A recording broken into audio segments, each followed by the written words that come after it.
আবারও তোমাদের সামনে আমি আরও দুটি প্রাইমারি টেট 2023-এ আসা কোশ্চিনের সলিউশন নিয়ে এলাম তোমাদের সামনে। আমি আজকে এই যে দুটোই কিন্তু একই গ্রুপেরই বলা যায়, গসাগু টাইপেরই দুটোই কোশ্চিন। তো এই ধরনের চল দিয়ে দুটো কোশ্চিনই চল দিয়েই আছে। তো কিভাবে এগুলো বের করব শর্ট ট্রিক্সে তোমরা বুঝতে পারবে। একে আমি একটু বিস্তারিত দেখাবো, খুবই সহজ লাগবে। এরপর থেকে তোমাদের কিন্তু সামনে এই সব কোশ্চিনগুলো আসলে তোমরা নিজেরাই সলিউশন করতে পারবে। তো যাই হোক, এখানে দুটো কোশ্চিন দেওয়া আছে। একটা দেওয়া আছে এক্স ও ওয়াই হলো দুটি অখণ্ড সংখ্যা এবং এক্স লেস দ্যান ওয়াই। এই লেস দ্যান ওয়াই এইদিকে মানে ছোট মুখ আছে, যেদিকে দেখবে ছোট মুখ সেটা হবে ছোট, যেই দিকে হা করে থাকবে বড় মুখ সেই হবে বড়। মানে এটার মানে ওই রকমই বোঝায়। এটা লেস দ্যান মানে ছুচা মুখের দিকে ছোট, মানে মনে রাখার জন্য এটা বললাম আর কি। তো এক্স লেস দ্যান ওয়াই তার মানে বোঝাচ্ছে এক্স ছোট ওয়াই বড়। তাহলে এক্স ও ওয়াই এর গসাগু হবে। তা ওইটা কেন দেওয়া হয়েছে শর্তটা? এক্স আর ওয়াই চল, মানে ওদের মান যে কোনো হতে পারে, অনির্দিষ্ট মান এগুলো। আর এখানে অখণ্ড সংখ্যাও বলে দেওয়া হয়েছে। অখণ্ড সংখ্যা কোনগুলো? শূন্য সহ সমস্ত স্বাভাবিক সংখ্যাই হলো অখণ্ড সংখ্যা। স্বাভাবিক সংখ্যা কোনগুলো? যেগুলো কি গুণা যায়, মানে 1 2 3 4 5 6 7 8 এসবগুলো স্বাভাবিক সংখ্যা। তো এগুলো অখণ্ড সংখ্যাও, শূন্যটাও অখণ্ড সংখ্যা। তো এখানে করে এক্স আর ওয়াই দুটো চল, এক্স আর ওয়াই দুটো চল বলে দেওয়া হয়েছে এক্স লেস দ্যান ওয়াই। তার মানে আমি এক্স এর মান অখণ্ড সংখ্যা ধরতে পারবো, কিন্তু এক্সটা যাতে ওয়াই এর থেকে ছোট হয়। ছোট মান নিলাম 2 নিলাম এক্স এর মান, ওয়াই এর মান 3 নিলাম।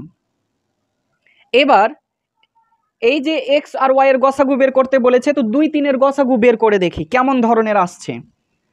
তো গসাগু বিভিন্ন ধরনের করা যায়, যেমন গুণনীয়ক বের করে তারপরে ভাগ প্রক্রিয়ার সাহায্যে, হ্রস্ব ভাগ প্রক্রিয়ার সাহায্যে, উৎপাদক বিশ্লেষণ করে। তো আমি যে কোনো একটা পদ্ধতি ইউজ করে তোমাদেরকে দেখাচ্ছি। তো এখানে করে আমি যে কোনো পদ্ধতি ইউজ করে নিতে পারি। ভাগ প্রক্রিয়ার পদ্ধতিতেও করা যায়, হ্রস্ব ভাগ প্রক্রিয়া পদ্ধতিতেও করা যায়। এটা হ্রস্ব ভাগ পদ্ধতি। একই রকম সংখ্যা দিয়ে ভাগ করে মিলতে হবে, যে সংখ্যা দিয়ে মিলবে সেই সংখ্যা দিয়ে আমরা নিব। তো এখানে 1 ছাড়া অন্য কিছু দিয়ে মিলছে না, 2 1 2 3 1 3। তো যেটা দিয়ে মিলবে, একই রকম যে সংখ্যাটা দিয়ে মিলবে সেই সংখ্যাটাই হবে গসাগুর মান। মানে এখানে হয়ে গেল 1 হয়ে গেল গসাগুর মান। তাহলে এখানে পাচ্ছি 1, গসাগু হয়ে গেল 1।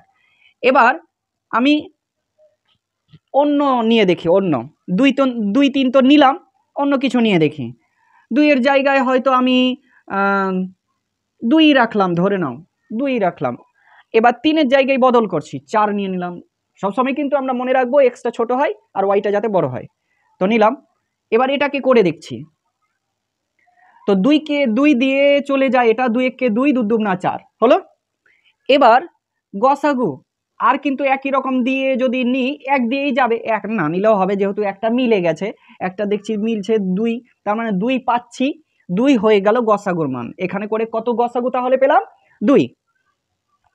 আরেকটা নিয়ে দেখো, আমি এক্স এর মান বদল করলাম, 3 করে দিলাম। ওয়াই এর মান আরো যে কোনো নিই, মানে 3 এর থেকে যাতে বড় হয়, 3 এর থেকে বড় নিয়ে নিলাম, 6 হয়তো নিয়ে নিলাম ধরে নাও। দিয়ে আমি গসাগু করে দেখছি, একই রকম সংখ্যা 3 দিয়েই তো যাবে, 3 1 3 3 2 6। তার মানে গসাগুর মান 3 আসছে এখানে করে 3 3 এলো। আরেকটা নিয়ে দেখো, আরেকটা নিব, আরেকটা নিয়ে নিই। ধরে নাও 3 3 তো নিয়েছি, ওই রকম ভাবে আমি আরেকটা হয়তো এখানে 5 নিয়ে নিলাম, সরি মানে 3 5 নিয়ে নিলাম। 3 5, এক্স এর মান 3 আর ওয়াই এর মান 5। এবার এদের গসাগু বের করে দেখছি, 1 দিয়ে যাই, 3 1 3 5 1 5। তার মানে মিলল 1 দিয়েই, তার মানে একই হলো গসাগুর মান। এই যে 4টা নিলাম, এই 4টাতে দেখো তো, এখানে আমি যখন গসাগু বের করছি গসাগু আসছে 1, এখানে কিন্তু এক্স আছে তাই না, এক্স এর তুলনা করেছে এক্স এর সঙ্গে। তো এক্স এর মান এখানে 2। এবার 2 এর সঙ্গে তুলনা করো তো গসাগুর মানটা, গসাগুর মানটা কত আসছে? 1 আসছে। আর এক্স এর মানটা কত? 2। তার মানে এখানে করে এক্স বড় না ছোট? এক্স নিশ্চয় বড়, 2 আছে, লেস দেন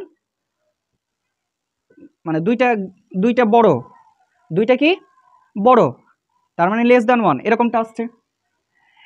তারপরে এখানে করে দেখো, এখানে করে কি আসছে? এখানে 2, এখানে 2, তো 2 2 সমান তো। এখানে করে কি আসছে? 3, এটা সমান তো। এখানে করে কি আসছে দেখো, এখানে করে 1 ছোট 3 থেকে, তো 3টা কি এক্স, এটা এক্স, এটা কি এক্স, এটা এক্স ধরলাম। এবার এক্স দেখতে পাচ্ছি এক্স এর মানটা ছোট আসছে, আসছে না ছোট? ছোট আসছে এবং সমানও আসছে, আসছে না সমান? তার মানে এক্স এর সঙ্গে মানে এক্স এর মানটা থেকে গসাগুটা ছোট আসছে এবং কি আসছে এক্স এর সঙ্গে সমান আসছে। তার মানে এখানে যেটা হবে লেস দ্যান ইকুয়াল টু, সেটা কোথায় পাচ্ছি দেখতে? ডি নম্বরে। দেখো কত সোজা জিনিস, কথাটা বুঝতে পারলে কিনা ডিটেলসে আমি কিন্তু বলে দিলাম। এখানে করে আমি এক্স ওয়াই এর মান যে কোনো ধরলাম, যেভাবে বলেছে এক্সটা ছোট ওয়াইটা বড়, গসাগু করে বের করে দেখছি, কোনো সময় আবার ছোট আসছে, মানে এক্স এর মান থেকে কোনো সময় ছোট আসছে, আবার কোনো সময় সমান আসছে। তো ওই জিনিসটা আমি অ্যাপ্লাই করলাম, এক্স এর থেকে ছোট আসছে কোনো সময়, আর কোনো সময় এক্স এর সঙ্গে সমান আসছে, মানে 2 2, এক্স এর মানটা 2, আবার গসাগুর মানটাও 2, তার মানে এক্স এর সঙ্গে সমানও আসছে আবার ছোটও আসছে। তার মানে কোনটা বোঝাচ্ছে এখানে করে? এখানে করে আমি সর্বদা মানে এখানে এইটা সর্বদা বলতে কি মানে গসাগুর মানটা সর্বদা এক্স এর থেকে ছোট এবং সমান, এটাই হলো সঠিক অ্যান্সার। এরপরে পরে দেখো পি দিয়ে এখানে কিন্তু বলে দেওয়া হয়েছে পি এর মানটা এমন হবে গ্রেটার দ্যান 2, মানে 2 এর থেকে বড় হবে। পি এর মানটা কেমন হবে? 2 এর থেকে বড় হবে, এটা মানে বোঝায় ওটা। মানে পি তো চল যে কোনো মান হতে পারে, অনির্দিষ্ট মান যে কোনো মান হতে পারে, তো এখানে নির্দিষ্টভাবে বেঁধে দেওয়া হয়েছে 2 এর থেকে তোমরা বড় নিবা। এবং কি বলে দেওয়া হয়েছে? একটি মৌলিক সংখ্যা, মৌলিক সংখ্যা কোনগুলো? মৌলিক সংখ্যারও সঙ্গে তোমাদেরকে দিয়ে দিয়েছি, এর আগের ভিডিও করে দেখবে, প্লে করে দেখবে, মৌলিক সংখ্যা বুঝে যাবে ওখান থেকে। মানে যে সকল সংখ্যাগুলো এক এবং সেই সংখ্যা ছাড়া অন্য কোনো সংখ্যা দ্বারা বিভাজ্য হবে না, সেই সব সংখ্যাগুলো হলো মৌলিক সংখ্যা। যেমন যেমন কোনগুলো? 2 2 একটা মৌলিক সংখ্যা, 3 একটা মৌলিক সংখ্যা, 5 একটা মৌলিক সংখ্যা, 7 11 13 17 এই সবগুলো। কিন্তু এখানে 2 এর থেকে বড়, তার মানে এটা নেওয়া এখানে যাবে না। 2 এর থেকে বড় নিব, তার মানে 3 নিতে পারি। এবার তাহলে p+1 ও p-1 এর গসাগু হয়, এবার কত হবে? তো আমি 3 p এর মান 3 নিয়ে দেখলাম, দিয়ে এগুলোতে বসাবো কিন্তু। তো 3 + 1 করলাম, দিয়ে কত হয়ে গেল? নিশ্চয়ই 4 হয়ে গেল। এখানে বসাবো, তার মানে 3 - 1 হয়ে গেল, কত হয়ে গেল? 2।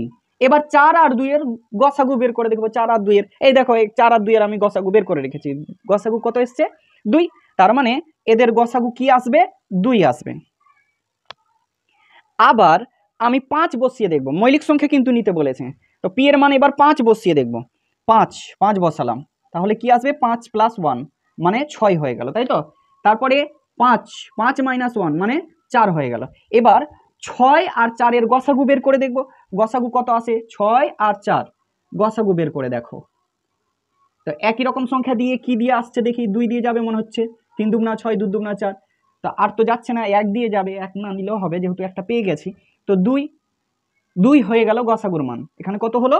তার মানে এদের মান হয়ে গেল, গসাগুর মান হয়ে গেল 2। আরেকটা বের করে দেখে নাও, আরেকটা কনফিউজ রাখিও না। 7, তার মানে পি এর মান 7 বসিয়ে দেখবো। 7 বসালে পি এর মান 7 বসিয়ে দেখবো, তার মানে 7 + 1 সমান কত? 8 নাকি?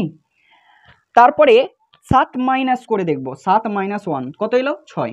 এবার 8 আর 6 এর গসাগু বের করে দেখব, 8 আর 6 এর কত গসাগু বের করে দেখব কত আসছে। 8 আর 6 2 দিয়ে যাবে মনে হচ্ছে, 4 দুগুণা 8, 3 দুগুণা 6। দেখো এখানে কিন্তু 2 আসছে গসাগুর মান, তো এইরকম দেখতে পাচ্ছি। আবার বের করে দেখো, 11 আর 1 যোগ করো, 11 - 1 করো, ওই সবসময় দেখছি সমান 2 আসছে, গসাগুর মানটা 2 আসছে। তো এরকম দেখো কোনটা আছে, ডি নম্বরে দেখো চলে এসছে, তার মানে ডি নম্বরে। তো বোঝা যাচ্ছে এরকম যদি নিই মৌলিক সংখ্যা এবং এইরকম টাইপের যদি হয়, 2 এর থেকে বড় সবগুলো যদি নেওয়া যায়, তাহলে গসাগুর মানটা কি আসছে? 2 আসছে। তো আশা করি তোমাদেরকে আমি বোঝাতে পারলাম এবার এরকম ট্রিক্সে যদি আমরা বুঝে যাই, কোনো সময় কোনো দিনই এই মিস্টেক করবে না, এই রকম ধরনের চট করে তোমরা অ্যান্সার দিতে পারবে। আশা করি ভিডিওটি ভালো লেগেছে, এবং ভালো লেগে থাকলে ভিডিওটিকে শেয়ার করো, লাইক করো, কমেন্ট করো, বেশি বেশি করে শেয়ার করে দাও, অন্যকে দেখার সুযোগ করে দাও। তোমাদের জন্য আমি নতুন নতুন জিনিস নিয়ে আসবো। কোনো কিছু যদি দরকার হয় কমেন্ট করবে, কমেন্ট করে জানাবে, আমি